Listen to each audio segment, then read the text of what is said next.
Hi, thank you very much for having us here. Bonsoir et merci.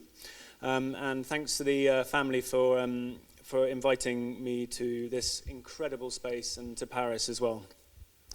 So today what I want to talk to you about is scalability within product design. I know a lot of you are UX designers or developers.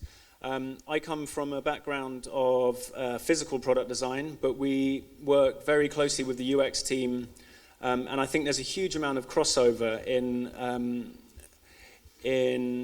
some of the behaviors and some of the kind of key takeaways that can be brought from what I'll be talking about. And so, how many people don't know MOO? Excellent, good.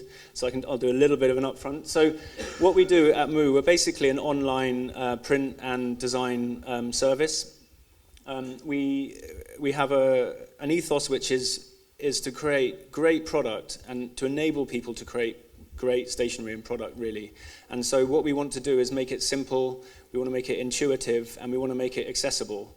And they're very, simple needs and wants, but it's taken many years to kind of hone those, through our website and through the development we've done in the back end in, how we get our products to print. And, it's important because for small businesses and large businesses, those printed products, they're the first lasting impression that is generally held onto by a customer. So you might give your business card to somebody, or they might pick up a flyer, or they might pick up a note card, or they might receive a letter from you. And on top of the emails and the digital side of the business, these are things that remain, and it's important that they have a lasting impression and a really great quality to them. So our vision's incredibly simple. It's of all businesses, big and small, looking their best. And so we're a B2B company, and we have 350 employees in 6 offices. So we've grown, in 10 years, we've grown pretty rapidly. Our main offices are in the UK, in London, and then we actually have 4 offices in the US, which is rapidly becoming our biggest market, and is in the last 3 or 4 years. We've only been there for 4 or 5 years, and it's already double what Europe is. And so when we talk about scalability, it's so rapid within our company that we have to manage that in 2 or 3 of the ways I'm going to talk about in the later slides. We sell to over 150 different countries, which is in itself is a challenge. Because we have to ship and we have to make sure that everyone has an equal, excellent service. So that's something that we've worked very hard to get to as well. And 100 million BC, that's not a date, that is the number of business cards we produce every year, which is quite terrifying when it comes out of essentially 6 digital presses, which are, each one's the size of this stage. So the team, so we have a very small team in the UK, there's only 3 of us. We have Phil and Felix, who are both senior product designers, and we work on everything from launching new papers, launching new finishing options, to the packaging, and to new, more future thinking as far as products go as well. The one key thing that we do as a team, it's about making the journey simple. So the journey currently is you go to moo.com, you choose your paper or your cardstock. You upload either your own artwork or your own design, or you can select from some of the templates that we give people in order to get started. And then it's delivered to you in beautiful packaging. So on the surface, it's a simple way of delivering product. At every stage, what we want to do is remove barriers, because if you remove the barriers, if you make it that people don't want to shut the window, go and do something else, move to a different company, then you're able to give them the service that they want. And it also allows them to harness their own creativity, because they're not so worried about some of the difficult pieces. Like if you go down to your local printers, they might want to talk in a certain lingo to you that makes you feel a little bit alienated. They might say that the way you've set the files up is wrong. What we try and do is make that a much more simple, intuitive process, and it's so important to us, and it's really helped us to grow. MOO's an online retailer, and over the years we've really pushed to get a homepage and a journey to the cart that is as smooth and simple as possible. It's taken time, but we've really got to a fantastic place. But that's not, in my mind, where the product stops. And I think one of the key takeaways from today is that if you kind of end the product journey at that point where they've paid at the cart or it's been shipped, that's where you lose the ability to scale and become a really successful business. Who doesn't? So hands up if you don't like to receive a package. Good.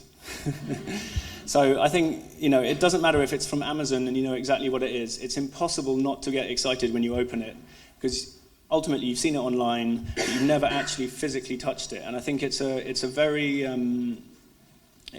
it kind of harks back to childhood, I guess, and it's something that's very visceral and something that we really, really hold important within what we do. Because first impressions count, ultimately.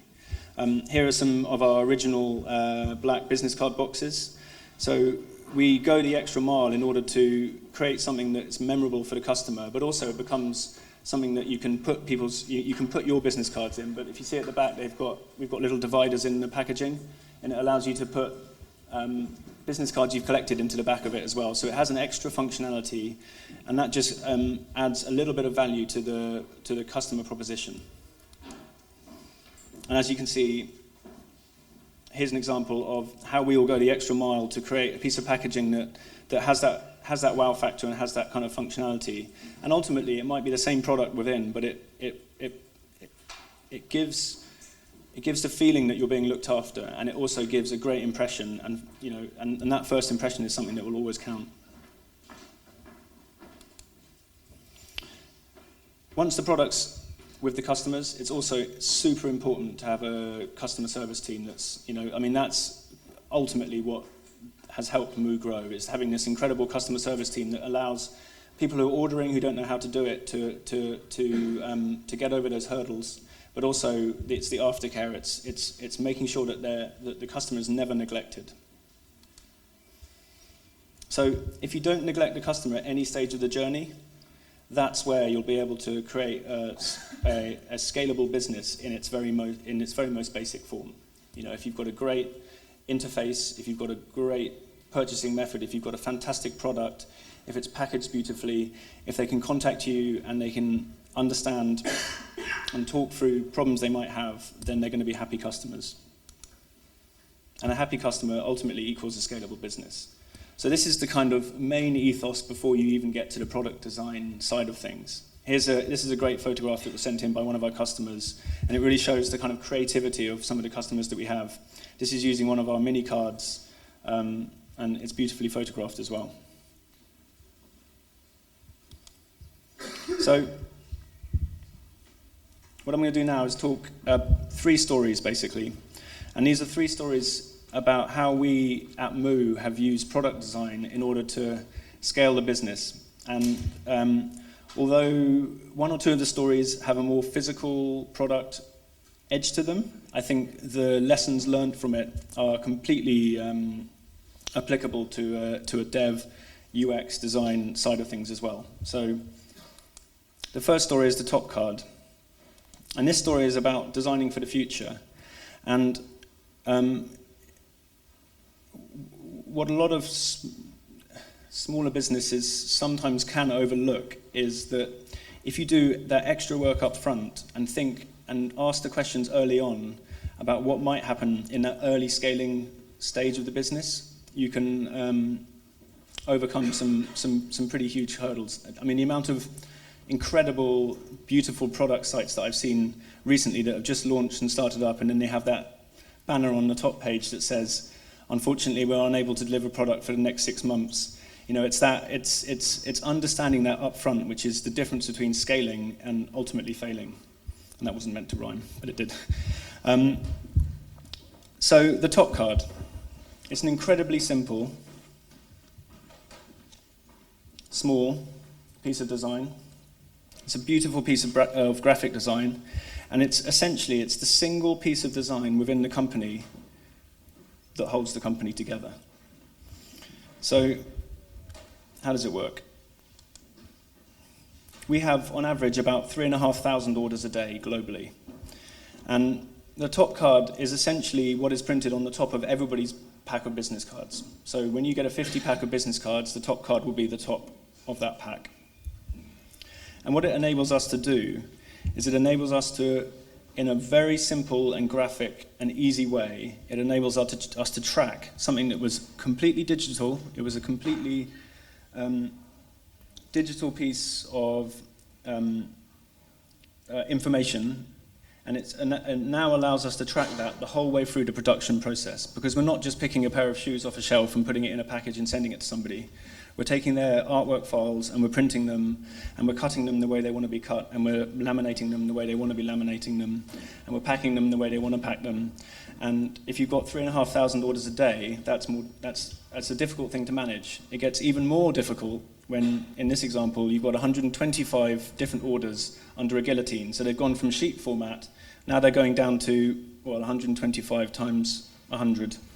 It's a lot of single pieces of paper to get lost and confused and mixed up. So these Topcards, again, they're the piece that enables us to move these through. So how do they work? So from left to right, we have the basic order information. As you can see here, this one is 1 of 4, so that's 1 of 4 decks of cards. It's got a date on it and a number of cards. The center, this is the production line. So everybody who's working through the production line process can now see the type of paper it's got, the type of laminate that's on it, how it's going to be cut, and then there's some extra spaces. It means that as that's going through the production line, a quick glance is all it takes to say something's gone wrong here, or this is not how it's meant to be.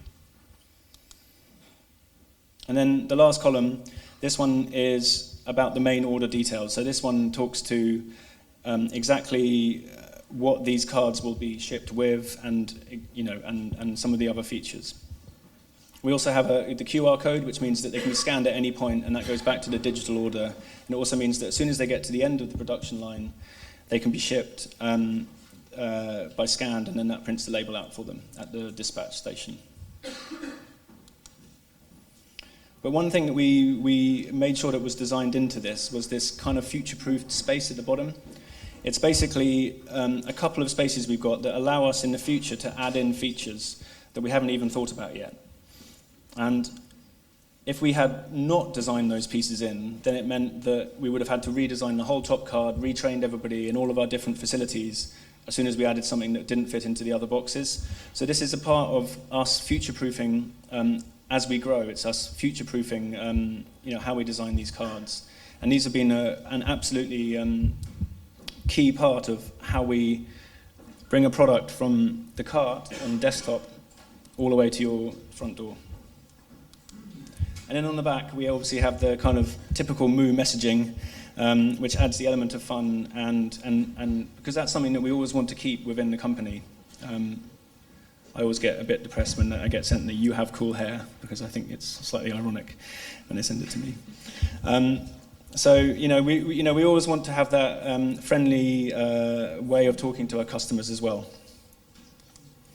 So the message there is really, when you're thinking about creating a system, especially if it's a system about how you're going to produce a product, and that can be a digital product, it can be a physical product, it's spending that time up front to really think about some of those things that may come up in 4 or 5 months' time, that may come up in a year's time, and if you can design them into that process or design them into that product, then it can really help you further down the line. Because once you've scaled, once your company's scaled to 10, 15, 20 times the customers you had before, it becomes a lot more difficult to make a big sea change within the production facility or within the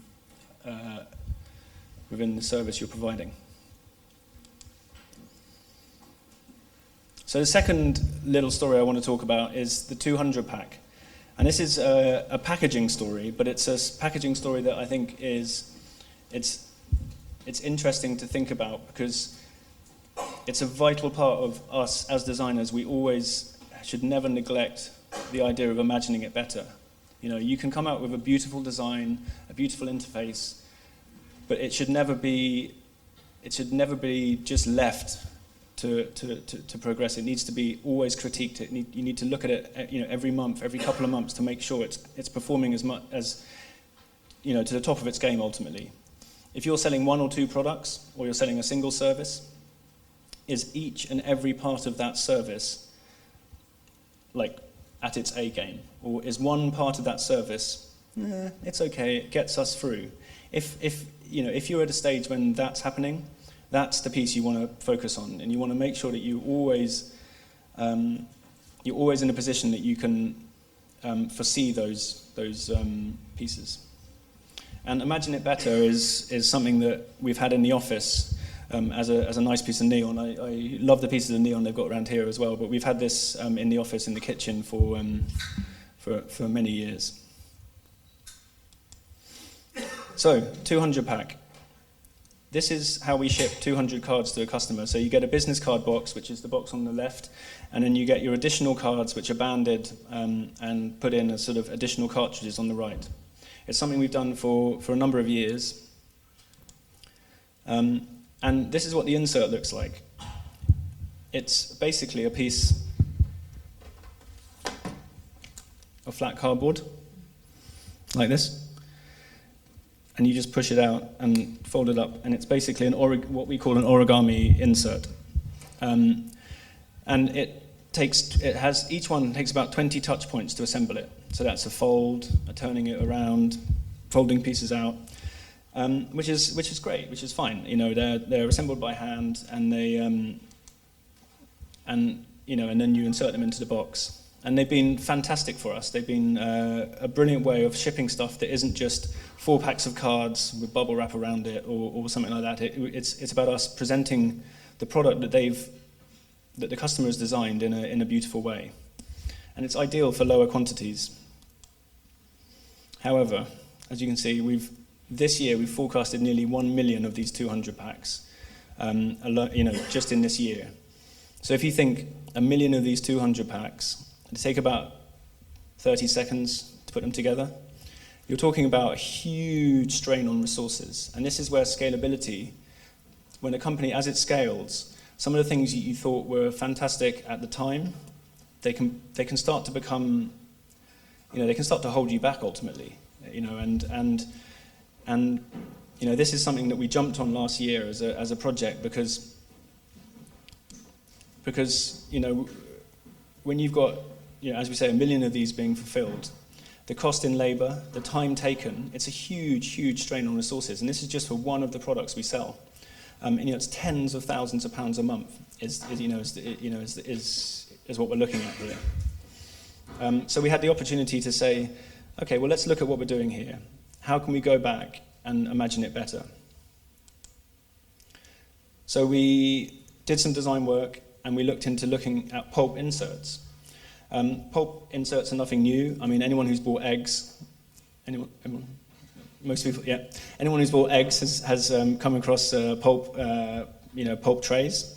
But the fantastic thing about pulp trays is that there's only one touch point. You literally lift it into the tray. So you've cut out 19 touch points, and which means that you don't have to have a team of people who are just assembling these things. And so you free up resource, you free up, essentially funds in order to grow. And what it essentially allows you to do is to move that resource to somewhere else, which really helps you to scale a business. And on top of that, you get these additional really nice byproducts of it. So you've got the 100% recycled fibers. It's a great story for MOO. It's a fantastic way in which we're able to look into the future and say, actually, now we can be greener in our packaging. We can save resources. We can save the headache of all our production facilities. The US production facility we only opened a couple of years ago, and it's already at max capacity. And as soon as you can make changes like this, and it's the same in a UI or in any other kind of bottleneck, as soon as you make those changes, you free up resources, you free up the ability to expand. And another part of it, which was again another byproduct, is that the same tray can actually hold 3 different products, because originally, because we had the push-out origami trays, they had to be incredibly tight on the tolerance. Otherwise, the cards would basically slide underneath. Whereas with this, you can hold a lot more different products. So now we've freed up space in the warehouse as well. So it's a kind of win-win-win situation. So production efficiency, cost savings, and also savings in time, and also a beautiful presentation. I've got one that we.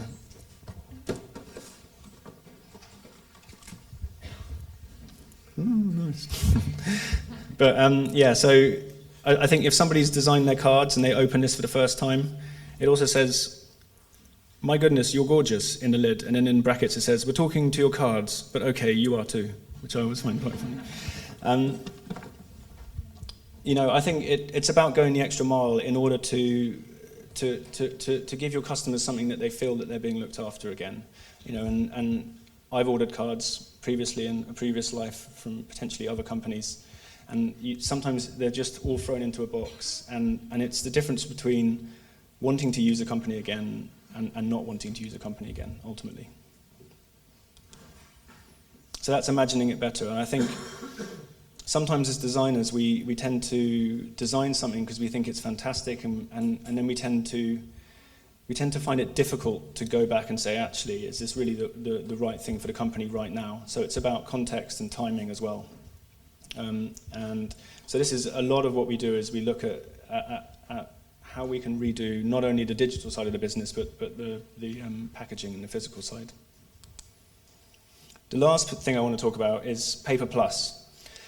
Paper Plus is something that we launched a year ago. It's new for us, it's exciting, it's scary, it's something that is quintessentially MOO. It's about looking at the print business, turning it on its head slightly, and really going on a bit of a voyage of discovery. And so this kind of thing is about exploring the wider ocean. I think if, as a product designer, to really truly bring scalability to a business, you have to push your boundaries and explore the peripheral of what your comfort zone is. Because you may not find anything at all in that peripheral, but actually you may learn more from exploring that and failing than you would ever do from just going, sticking with what you're happy with. So launch of Paper Plus. Paper Plus is our new product, which is essentially a digital business card. It's basically embedded NFC technology. It's nothing new in itself, but what we've been able to do is we've got this beautiful paper, and we've got a printed antenna and a chip inside it, embedded inside it. And so, in essence, you may feel like that's the end of the story. You've got a card, you tap it, it gives you a V card or something. And here's the packaging for it, sorry. And we did a new box, and we wanted the box to be completely different from anything we've ever done before. Because it's such a different product, it really has to stand out. And so this has been really turning heads wherever we've been taking it, and I've got a couple of samples that I can share later as well. But yeah, as far as the embedding a chip inside a card and giving it to a customer goes, we really wanted to go the extra mile on it. So with this, it was all about the platform. It was all about creating something that gave the customer something that was really tangible and extra. So the way in which it works is you create your card like you would a regular business card. You have your details on one side and a picture on the other, or whatever you decide you want to do. And then you can add an action. So it can be as easy as just putting your website in, just click and drop it in. Or if you're a developer, or if you want to use a third-party application, you can also add an action in that respect as well. Then you hand them out. And again, this is where people think maybe the story stops now. But what we've done through the platform is allowed you, or any of us, to hand out a card. I can hand this card, not this one in particular, but I can hand a card to somebody, and currently goes to moo.com. Tomorrow morning I can wake up and go, actually, it shouldn't really be going to moo.com. And I can go back online, I can select that pack of cards currently, and I can change the destination of that card. And that begins to open up a huge raft of possibilities for customers, and also a huge raft of possibilities for us in the business. And we're only really just beginning to understand, what those possibilities might be. So a couple of screenshots. This one, I can select. So these ones from the 9th of March, you can see how many people have tapped them. We're going to have additional features to find out. As we develop that side of the platform, there'll be more features built into that to get a bit more analytics. But then, as I said before, you can change. So you can select one of these 4 different card colors. You can select one of them and change the website destination for that. You can make it a digital business card. You can make it connect to your social network. So I could take it from moo.com. I could take it to my Twitter destination. And then we've also partnered with some third parties as well. So we've got LinkedIn and Spotify. So like people are using it to put their to essentially make mixtapes, or to make essentially like a live music business card. Somebody can take their business card and they can tap it on their phone and immediately listen to that music. And it's so important, and it's been so important for us to engage with the community. As we know, that the community ultimately drives how the product ends up. And this is an example of it. BT Wolf, who's a musician in London, has been really vocal about the product, and really helped to explore its capabilities by basically creating the world's first NFC album. So it's got essentially all of her tracks on different cards. You just pull the card out, tap it on your phone, and the music plays immediately. So this has been a fantastic learning experience for the product team, but also for our customers. And we're only on the cusp of understanding ultimately where this new kind of platform is going to go, and we're working with the community to understand that. And it's hugely exciting, and also it's a huge learning curve as well. So yeah, exploring the wider ocean. It's taking what you know, kind of turning it on its head, and really exploring a little bit further afield, and seeing where that can take you.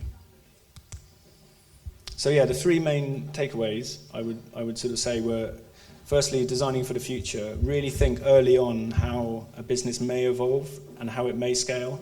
And you're obviously not going to know everything, because these things are so organic and fluid in the way that they develop. But if you can start to map out the possibilities, it can really help you up front if you can start to design them into your system. And in imagining it better, I think it's always critiquing what you've been doing. Is a part of your product, or the whole product, is it working the best it possibly can? Is the paper the best it possibly can be? Is the packaging the best it possibly can be? Is the website the best it possibly can do? Is the back end, is the way in which it goes through the production facility the best it possibly can be? Because if it isn't, there's room for improvement. And a lot of the time, that improvement is free. Just doing some good design work can add so much more to the company without actually, you don't need to be moving into new markets or anything like that. You just need to be improving in order to, get more customer satisfaction ultimately. And then exploring the wider ocean. It's really, the more you can get out there and look at somebody else's world and understand what they're doing, and seeing if there's a part of that you can take, it's a great learning experience. And most importantly, have fun. I think you should never lose sight of the fact that it's hugely fun to be a designer, and to explore these avenues, and yeah, have fun.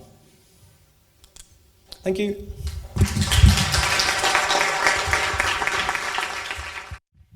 Hi, Julien. Is your NFC leading to only one link, or is there any possibility to link to several different links with only one NFC code? Currently, the product is linking. It's a single destination NFC chip. It's within a deck, you can link to different destinations, but currently, yes, currently. Okay, thank you.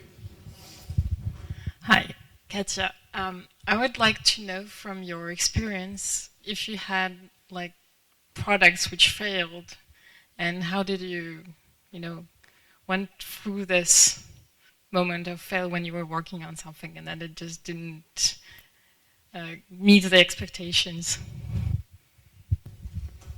That's a really good question. I think as a product designer, and I'm not sure how many other people agree, I think for every product we get out into the world, there's probably, in my case, and I don't think it makes me a bad designer, probably 5 or 10 that have failed along the process. And I think that's a lot of what you don't see is the stuff that happens before you release something. And I think, in my mind, I'd much rather fail because you've pushed the boundaries of what you were looking into and you've learned from it. Recently we haven't had too many things that have failed because I think, but I do think it's the best learning experience. I think, we pitch ideas internally as a team all the time, and some of those ideas, never get through, and they may feel like the best possible solution for what you're looking at.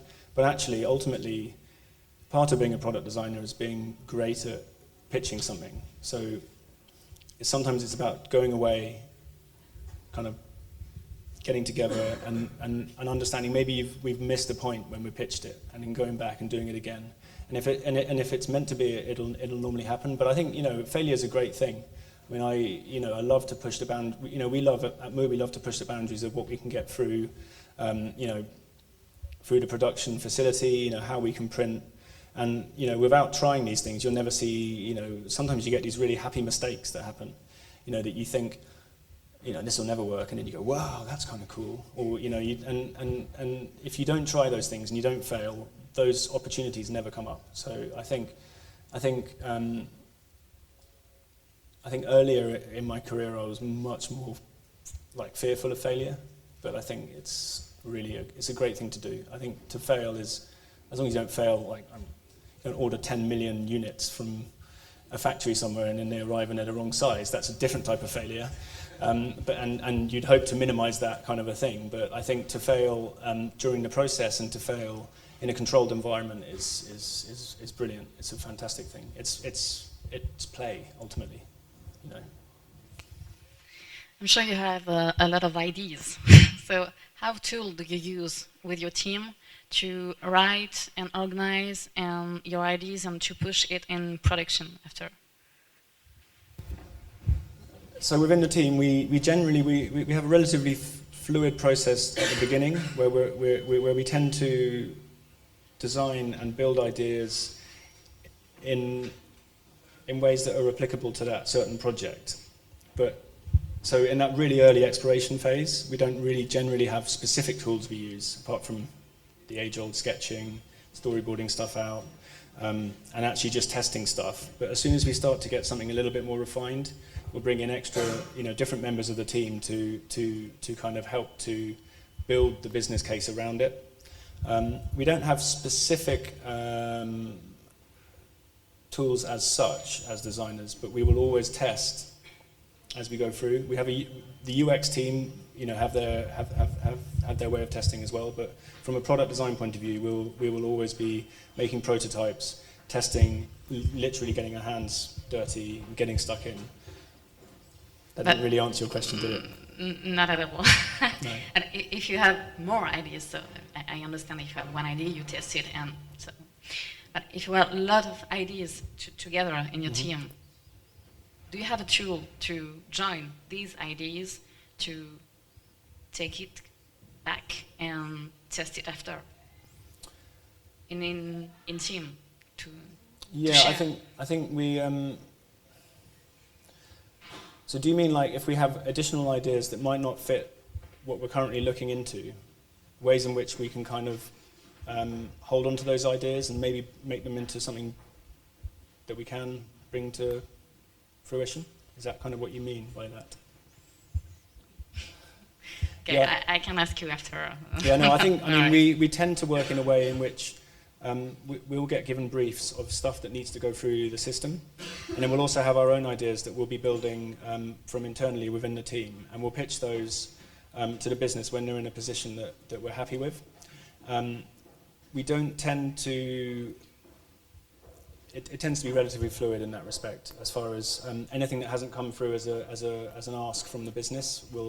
These ideas, we will work as a team to share them and to grow them, but it will be over a number of weeks in order to do that.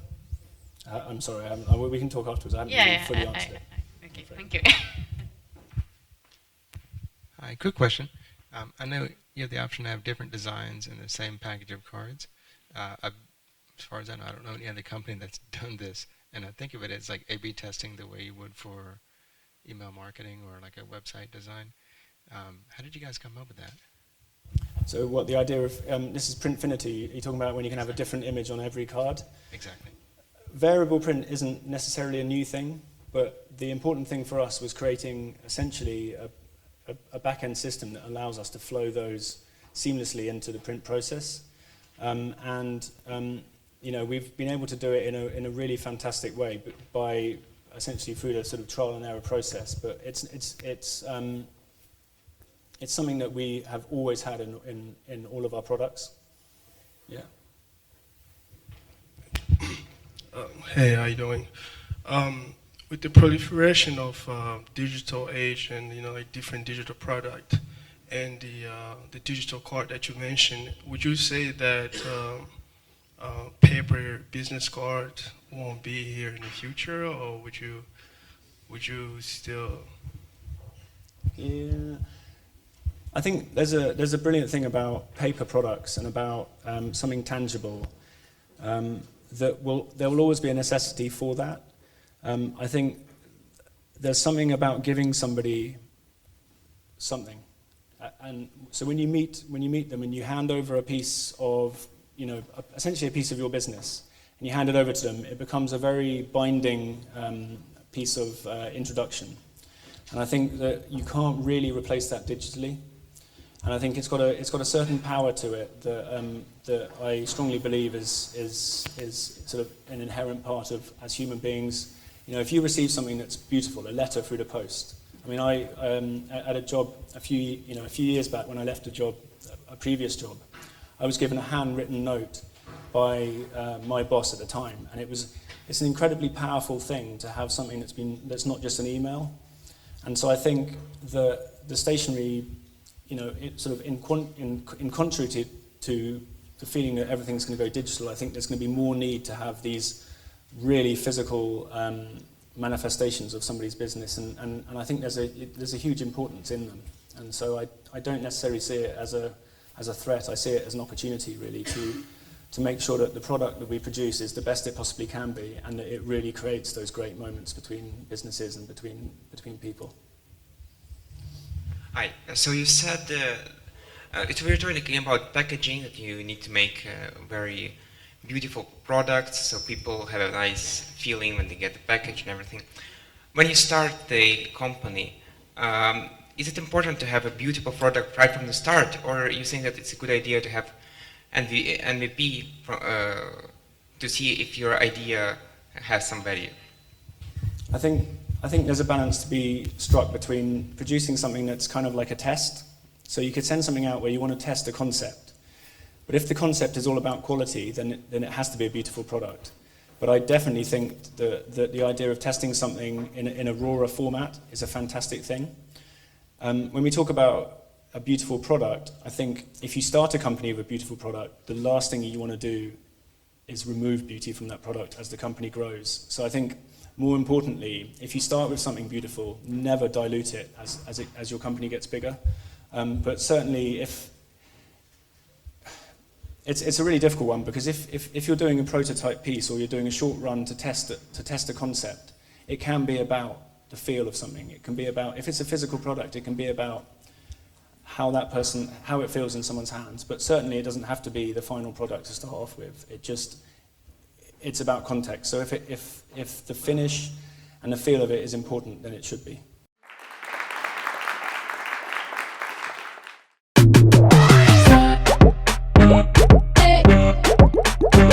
L'enfant feel like funny.